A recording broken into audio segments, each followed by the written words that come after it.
Hello my dear students, আজ আমরা আবারও একটা ভিডিও নিয়ে চলে এসেছি তোমাদের সাথে। কারণ এখানে যেহেতু 5 তারিখ থেকে পরীক্ষা শুরু, সেই জন্য এখনও পর্যন্ত আমি সাজেশনগুলো দিচ্ছি। এগুলো তোমাদের পরীক্ষায় পড়বে চতুর্থ শ্রেণী। ঠিক আছে, চলো শুরু করা যাক। দেখো, এখানে আমি গণিত বিষয় নিয়ে আলোচনা করব তোমাদের সাথে। তোমরা প্রত্যেককে একটু ভালো করে দেখে নাও। তৃতীয় পর্যায়ক্রমিক মূল্যায়নপত্র 2024, বিষয় হচ্ছে গণিত। পূর্ণমান 50 তোমরা প্রত্যেকেই জানো, এটা বলার কিছু নেই।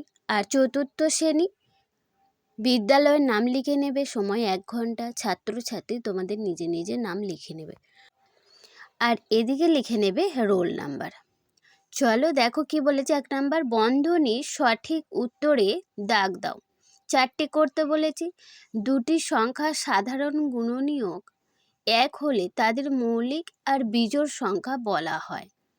এটা কি হবে বলবে? মৌলিক সংখ্যা বলা হয়।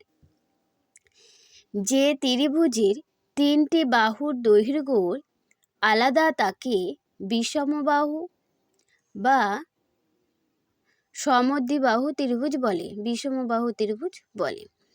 6-এর উৎপাদক বা গুণনীয়ক হলো 1 4 5 7 না 1 2 3 6? অবশ্যই 1 2 3 6। তারপর ঘয়ের দেখো, 1 লিটার সমান 100 না 1000 মিলিলিটার? কি বলবে? 1000 মিলিলিটার। 3 নাম্বার দেখো, সরল করো। 72 ভাজিত 8 গুণিত চিহ্ন 9 বিয়োগ 20। তাহলে 8 9 72 ভাগ করে পেয়েছি, তার সাথে 9 গুণ করেছি 81 পেয়েছি, আর 20 বিয়োগ করে ফেলেছি। উৎপাদকে বিশ্লেষণ করে গুণ করো। 105 ইন্টু 18, দেখো 105কে রেখে দিয়েছি আর 18টাকে ভেঙে নিয়েছি। 2 দিয়ে গুণ করেছি, 210 হয়েছে 105কে, তার সাথে 3 গুণিত 3 রেখে দিয়েছি। আবার 205-এর সাথে 3 গুণ করেছি, 630 হয়েছে, তার সাথে 3 গুণ করেছি, তাহলে 1890। মৌলিক উৎপাদকে বিশ্লেষণ করে ভাগ করো। এটা তোমরা প্রত্যেককে করে নেবে, তোমাদের জন্য দিয়েছি। চলো তারপরে দেখো, যোগফল নির্ণয় করো। 20 কিগ্রা 7 গ্রাম, 11 কিগ্রা 325 গ্রাম। তাহলে দেখো এখানে যোগটা করে নেবে।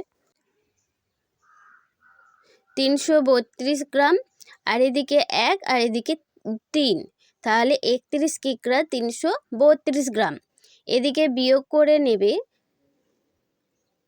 7 লিটার আর 701 মিলিলিটার, 4 লিটার আর এদিকে আছে 105 মিলিলিটার।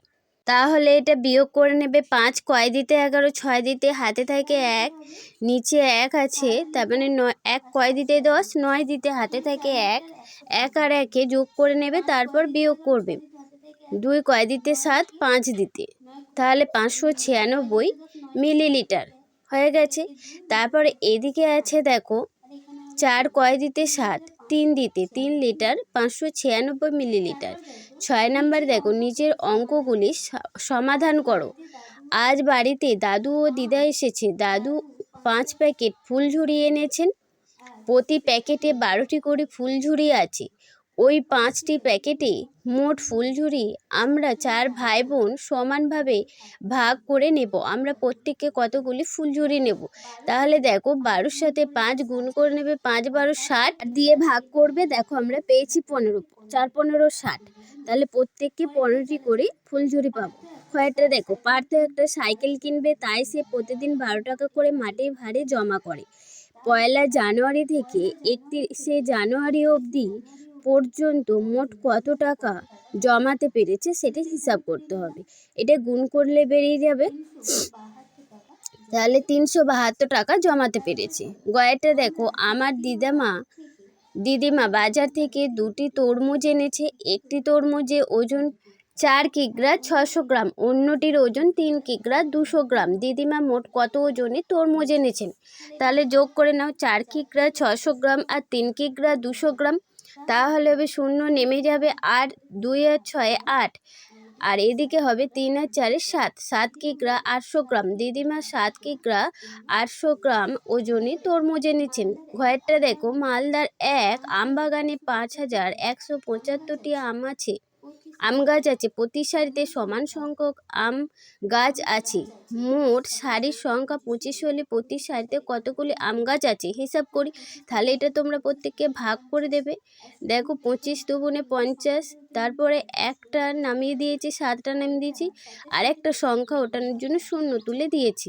তাহলে সাথে সাথে 25 গুণ করলে কত হবে? 175। প্রতি সারিতে 205টি আম গাছ আছে। তোমরা প্রত্যেককে এগুলো করে নেবে। আজকে ভিডিওটা এই পর্যন্ত থাকবে। তোমরা প্রত্যেকে মন দিয়ে পড়বে। ভালো লাগলে অবশ্যই একটা লাইক করবে, শেয়ার করবে ও সাবস্ক্রাইব করে অল বাটন প্রেস করে দেবে। আবার দেখা হচ্ছে পরবর্তী পার্টে খুব শীঘ্রই। ততক্ষণ পর্যন্ত তোমরা ভালো থেকো, সুস্থ থেকো আর ভালো করে পরীক্ষা দাও। আর আমাদের এখানে 5 তারিখ থেকে পরীক্ষা শুরু।